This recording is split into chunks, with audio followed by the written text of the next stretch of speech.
A reader of mine recently told me that he loves flying because on the plane his boss cannot reach him, and there is no news, only a book to read and clouds to watch.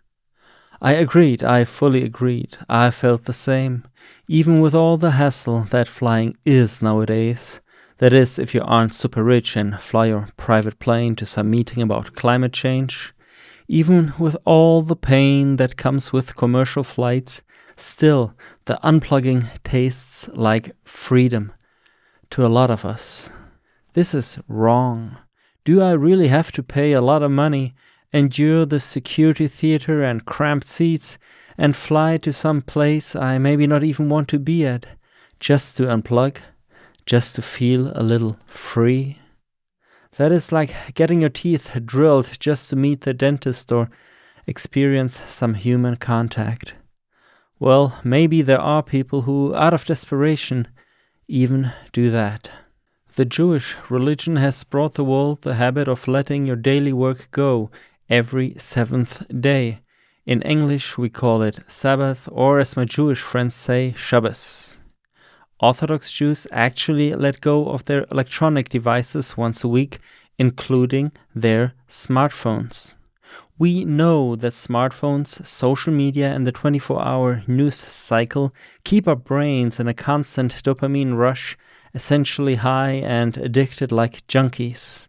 We all know the most common lie of addicts, right? It is, I could let go anytime.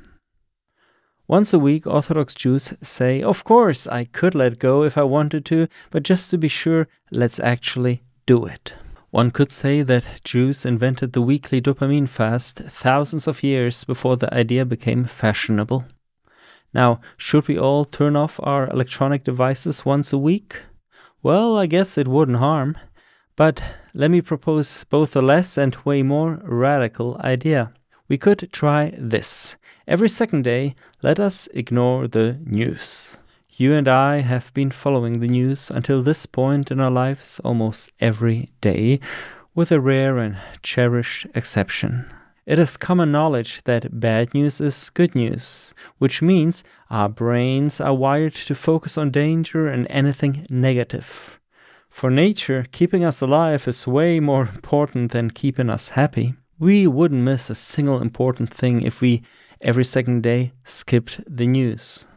I'm not saying emails or phone, we need that for earning a living. But daily news, scandals, all the stuff about politics that classifies as fake news, even if every word were technically true. The fake part is the implicit claim that you have to be bothered by this now and every day. I will try this. I don't know yet for how long. Maybe for a week, maybe for life. Likely something in between.